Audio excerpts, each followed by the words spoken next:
Hey folks, it's Lev. Welcome back to another video. For those of you who are new, I'm using pronouns.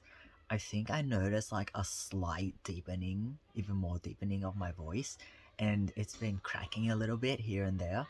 Um, Adam's apple hasn't come out yet. Maybe next year. Today, I wanted to talk about a bit more about what I do for work and share some of my experiences, things I've learned. Because I've mentioned mental health work here and there, but I haven't actually made a video about it, so I wanted to, share what I do for work and just talk about this a bit more. So I work in the mental health field. I'm not going to say specifically what. Um, I work in a program that's funded by the Commonwealth government to deliver mental health services for people, and we do both one-on-one support and group support as well. And my role specifically is focused on the group support stuff, like organizing groups, running groups, doing all the logistical things. Yeah, but I do also do one-on-one support.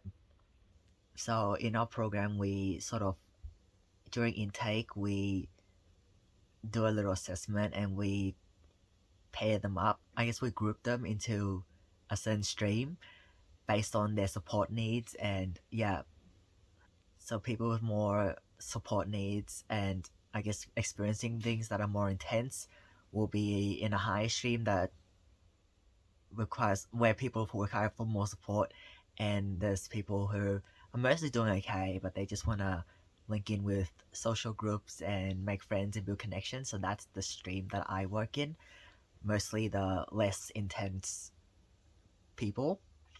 But in my program, we support people of all different needs. It's just my role specifically is focused on connecting people with groups and helping them build that social connection, because a lot of people, especially during this lockdown and pandemic, feel very socially isolated. So yeah, one of the goals of our group is for people to build connection, make friends, interact with other humans actually, and we're hoping to do face-to-face groups once lockdowns ease here in Victoria, Melbourne specifically. And honestly, just reflecting back, I've learned so much, but I've just been working for less, is it 5 months? Almost 6 months. Just 6 months. This being my first job, I've learned so much and I've just grown so much just in the past 6 months. And just for context, I'm not a therapist, like I am not a counselor, I'm not a clinical psych yet. That's one of my goals, to become a clinical psych. I'm not one yet. I'm not a yeah counselor, therapist sort of thing. It's more it's more community based support as opposed to clinical support for different things. And we don't do therapy with people. That's not my job. That's not the job of my coworkers. I guess the role is really flexible, and what sort of support we deliver to people depends on what they need from us and what is helpful for them. So I'll give you, for example, someone I work with, I help her find jobs and I give her encouragement because she had a lot of job interviews and she's been knocked back and unsuccessful a lot of times. I was just giving her encouragement from my lived experience. That's one example. A few other people I work with, I didn't really do one-on-one support with them. Like, I'm their worker, but I link them into groups. They attend different groups. They build social connections. They have a good time. That's another example. So it's not really, I do talk to people as well.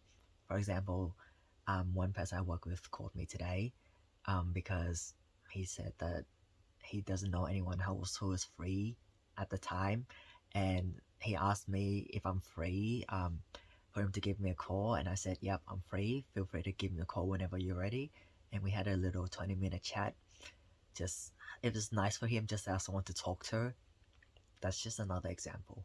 So one thing I've learned in this from doing this work is that I need to know how to take care of myself and establish boundaries where appropriate, and know know how to hold space for people, and genuinely wanting to be there to listen without burning out myself, because sometimes people talk about really deep things and things that can be very traumatic. For example, this week someone told me that their daughter was killed a few years ago, murdered, murdered a few years ago. And then last week I was talking to someone, they were telling me how they were molested as a child, and violated as a child in terms of their body. There's someone I work with who's linked in with a case manager at a court, like court as in the court of law, not like tennis courts or anything, like the court of law. Someone else who told me that his son was positive for COVID-19 and he's very scared and anxious of getting infected. People telling me that they're seeing a psychiatrist and they're on different meds, but it doesn't seem to be working. Just literally, this job, I feel honored in a way because I get to hear people's stories and lived experiences of things that they may not feel comfortable talking about to other people in their life. I know that the one person who told me about how they were molested as a child and sexually assaulted didn't really tell anyone else, and I think I was the first person they told. And this person's also trans. That might be a reason, and they just feel safe with me. Like even though I feel like I haven't really done anything to build rapport, but just them, I guess they feel the energy, they feel the vibe, even if it's over phone call and over Zoom call, they feel it, like the vibe, and just I don't know, just who I am. Like it projects out, and people feel it. But yeah, just in this job, learning how to look after myself emotionally, especially because my emotional fuel tank can sometimes just go down, and then just like I don't have energy to hold space for people to talk about things. And there's other times where I'm like, I'm great, I'm thriving, and I have all this energy to give to people. So that's just one thing I've learned. Just it's okay to step back sometimes and look after myself first. Second thing that I'm learning, and I'm still learning how to do, like I'm not perfect at this, but I'm doing it much better now compared to when I first started doing it. So we have to do mental health assessments, and the thing we use is a K10, which is a Kessler 10 scale. So it's just like 14 questions asking about people's mood, energy levels, anxiety levels, whether they've been feeling depressed. The language of some of the wording of some of these questions is horrendous, like their level of hope, self-esteem, stuff like that. But when I first did it, I just bang bang bang one question after the other, and it felt so unnatural, and it's just like I felt like I was interrogating people, and I said, I'm sorry if it feels like I'm interrogating you. I'm still new to this, I'm still learning how to do this. And some of the questions include, how in the past 4 weeks, how often have you been feeling tired out for no good reason? And this is rated on a 1 to 5 scale. 1 meaning none of the times, 3 meaning sometimes, and 5 meaning all of the time. Another question is, how often have you been feeling worthless? God, I don't like that. So I asked like, how have you been feeling hopeful? And then I reverse score it. Another question is, how often have you feel hopeless? How often did you feel depressed? Or like these questions. And then the ending 4 questions is like, how many days were you totally unable to work, study, carry out daily activities because of these feelings? The other question following that is, how many days are you able to work, study, and carry out everyday activities, but you had to cut down and reduce what you did? I'm not gonna say all the questions; it's gonna be too long. But yeah, just that's the gist of the K10 thing assessment that I have to do with literally everyone. And yeah, when I first did it, I didn't know how to turn in a conversation. So my manager said, fit the assessment into your practice, not your practice into the assessment. So basically working somehow in embedding this assessment into the way I'm already doing work, so that I sort of feel natural.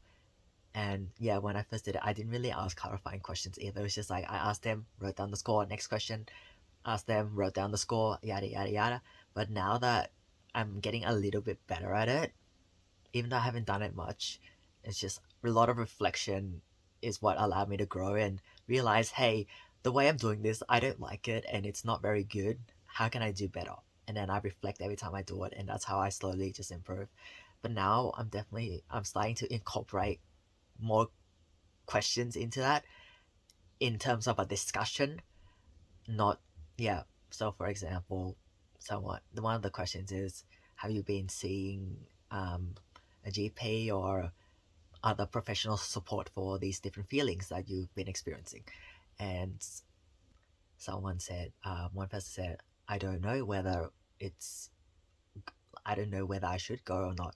And then I asked him a few more questions, just to clarify it and give him space to reflect and think, instead of just saying I don't know whether I should go and then okay bang, next question, like it just pretend it didn't happen. And the one of the other times I did it, I did ask clarifying questions later, but it didn't flow anywhere, so I bang bang bang bang all the questions, and then I said afterwards, oh, would you like to talk about this more? I guess that could be a good thing, but I find embedding it into the conversation, and I guess embedding it during the completion of the assessment flows much better. For example, if someone says, I've been feeling depressed every day and I haven't been able to do much, just asking a few more questions where appropriate to get a better understanding of it and turn it into a conversation, not a, yeah, sort of one way thing where I ask you, you give me a one word answer, and then I ask you, yeah, learning how to have conversations. And I also ran virtual kickboxing today. If you saw my other video, you probably would know. But I run a virtual kickboxing group every Friday on Zoom because we're still in lockdown and I cannot do face to face things. So everything's online. I'm very sick of Zoom, but that's what we have to do in the meantime until lockdowns ease. Yeah, it was great. They loved it, and it was really teaching people really helps with character development as well, because it's one thing, this is slightly off topic, but in, I guess with anything, or in my experience martial arts, it's one thing to know how to punch, kick, strike, throw fancy moves. I can't do fancy moves, by the way. I'm not very good at aerials because I don't really practice it much. But yeah, it's all well and good if someone or we can do all this stuff, but it's another thing to be able to teach it to people and pass on that knowledge and know how to teach in a way that is encouraging and not putting down people if they don't might not understand it, etc. And just a lot of patience, really. I remember once, slightly off topic, I'm gonna try and keep it short. When I started Taekwondo, I wasn't very good, and I was yelled at by the instructors because I couldn't do a jumping kick, and I literally just started, and they didn't teach me how to do that jumping kick. It was a jumping axe kick in Taekwondo. They didn't teach me how to do it, and then I couldn't do it, and they were yelling at me, and very discouraging, and it put almost made me quit. Also, something I learned in this job is that it is okay to be human, and it's okay to not have all the answers, and I don't have to try and be perfect and pretend that I'm the professional who knows everything. No, when I talk to people and they tell me stuff, sometimes I say I'm not really sure what that is, and then they sort of go into more detail and clarify things for me. But I don't pretend that I know everything, because I don't, and I don't like putting up this facade and pretending. It's not necessary. It just sort of breaks the rapport. If they find out that I've been like deceiving them in a way and pretending I know XYZ when I really don't, then that's just doesn't help the rapport I have with the participant. Another thing in this job is that there are different types of people. There are people who engage with the service very well. I contact them regularly. They contact me regularly. On the other end of the spectrum, there's people who are not ready to engage, or there's some barrier that's sort of holding them back from engaging. For example, there's one person that I've been trying to contact for 4 months, and I only recently got through to him because the first 3 months I tried contacting him, it was not successful, and then I had to use the emergency contact on the referral form because I couldn't get through to him. And I called the emergency contact, who's his partner. She passed the phone to him, and then I scheduled in. She scheduled in. This was like within the past 2 weeks. I scheduled in an appointment. He said this time and date works, and then I sent him a text message reminder the other day before. I'm gonna call you at this time tomorrow to have a chat, and I called him specifically at that time, and he wasn't available to answer. And the thing with this person is that his phone doesn't ring when I call him. It 1 second, it has it for 1 second, and then it goes straight to an automated voicemail message. And then yeah, it's just really hard for me to communicate with him. And I did ask him, what is the best means for you? What means do you feel most comfortable with me communicating with me? And he said text message, but I haven't really found a way to engage with him even over text message. So that's, and then there's people in the middle where sometimes they're really engaged and sometimes they sort of drop off. And something I realize about the mental health field and working in it is that there's diversity in how much people engage, and there's a lot of, I'm sure like there's a lot of reasons and barriers why it's just like it's really hard for me to get through to some people. But I don't give up on people, and unless like funding expires, but then I don't I don't sometimes I feel annoyed, but I don't hate people, and I don't really see them in a different light just because they may not feel comfortable engaging or not know how to engage, whatever it may be. I don't I don't hate people, and I don't see people in a negative light. Like for example, the person I've been trying to have a convo with for the past 4 months, I don't see him in a negative light. I just think this is a human I can't seem to get through to support. There may be XYZ things going on and I'm not sure of it, but that's okay. He can reach out to me whenever he feels like he's ready to engage, and or whenever he feels comfortable to engage, and that's okay. Um, with our work, we don't force people to engage, and if they do not wish to engage, that's okay. And they can always come back to us at a later time if they feel like now's not the right time for them. Like, we don't coerce people. Like, it's not like you have to stay in this program, you have to engage with your worker. It's not like that. It's about the participant and what they feel most comfortable with and what they believe is best for them and whether they need support right now or not. Another thing that really clicked in my head about the mental health field is that nothing is forever, and our program is designed on a short-term support basis, and it's not like participants can stay in our program for like years on end. And I think that's with mental health work in general, like it's not a forever thing, and one person is not going to have the same worker or support person for the rest of their life, which leads me to the goodbyes that I have to do recently.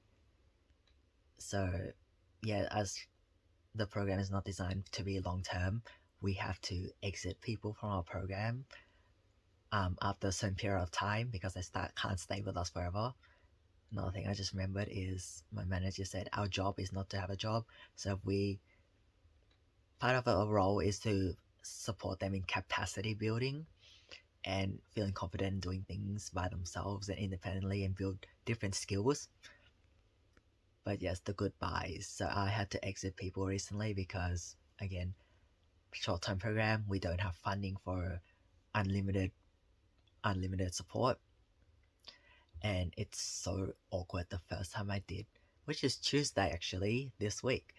The first conversation I had with someone who I had to exit from the program, it was so awkward, and I found it so uncomfortable just saying I wish I could keep supporting you in our program, but then funding has expired, and we it's the design of the program. It's not like I have no control over this funding and program design. So I'm just like, I'm gonna have to say goodbye to you and exit you from the program, but they are always more than welcome to come back if they realize that they need support or to access face-to-face groups, and I know that some people don't like online groups, which is 100% okay. They prefer face-to-face groups because the connection is better, and that's okay too. But yeah, I had to exit the person and say our funding's run out, because each person only gets X amount of funding, and once that date is hit, funding expiration date hits, we have to let them go, or two, we extend their funding for XYZ reasons. But yeah, it was really awkward. Then I did another one on Wednesday, and then at the end of the call, so I explained the whole funding thing at the start to the person at the start of the call, and at the end, I'm just sitting there and being like, "I'm sorry, this is awkward. I don't really know how to say goodbye." It's just like talk and be like, "Okay, have a good day, bye," and then it's just like exit there. It's just I don't really know how to do the goodbye in a non-awkward way, and that's something I'm still learning. I'm gonna have to do more people in the coming weeks as well. It's like someone you work with and be like, okay, I bye, bye, take care. It's just so, it's just so awkward. Like, ah, I'm still figuring it out. But yeah, I'm getting confident, more confident each time I do it. Because the second time I did it, I was less awkward compared to the first time, and so the next time I do it, it's gonna be less awkward than the last time I did it, and that's sort of how I grow step by step, just going up slowly, slowly, slowly, learning slowly, slowly, slowly. Same with the K10 assessments. Like I mentioned when I first started, it was the most awkward thing ever. I didn't even know how to use it properly and have a conversation with it. Now I'm getting better at having a conversation with it and embedding the tool into my own practice, not embedding my practice into the tool. And also saying goodbye is harder, especially with the people I built a strong rapport with and the people who actively engage with me in groups. It's harder to say goodbye to those people than people who have not really been engaging with me or the service that much, but they're in the service. Yeah, it's just that too. I guess you might have interpreted from me talking about this throughout the video that this job is a very people skill heavy job, and just navigating the mess that is human experiences in a chaotic world, knowing how to hold space for people. Patience is another very important thing. So with the person I tried to contact for 4 months, we have a care team.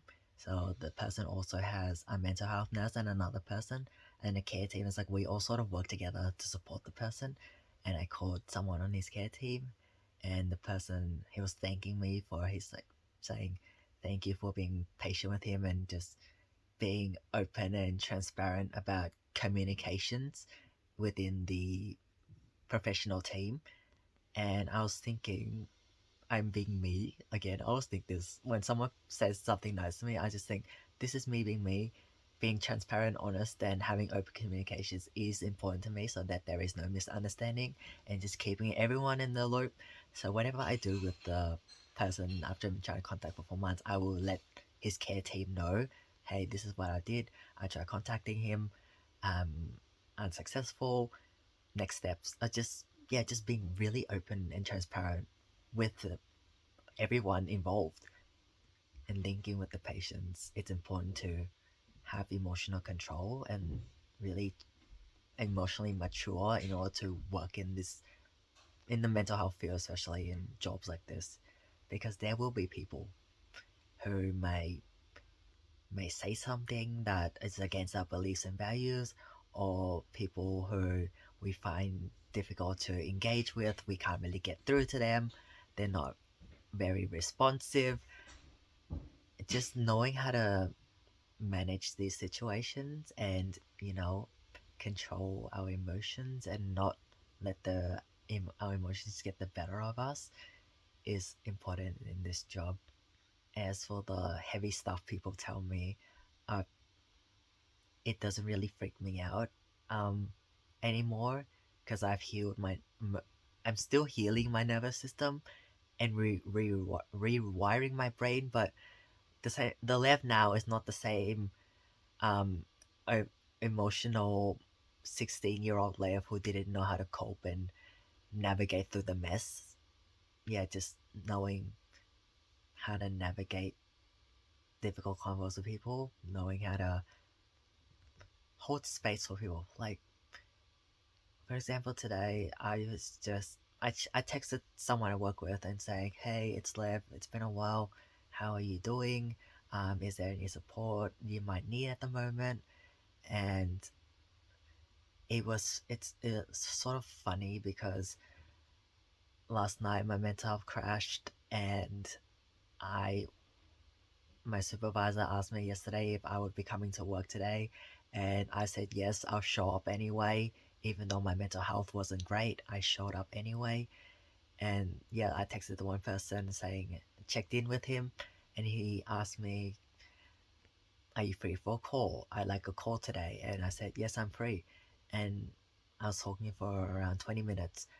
He just got his second Pfizer injection, and he wasn't feeling great physically, and he needed someone to talk to in order to occupy his mind, especially when his body is just not doing the best because of the side effects of the vaccine. And yeah, talking to him really helped him keep his mind occupied and in a way keep safe, because he told me if he, I guess I didn't ask for the full story of this or the full context, but he felt faint and dizzy, and he said if he fell asleep, it would be dangerous to his heart. And me talking to him kept him awake.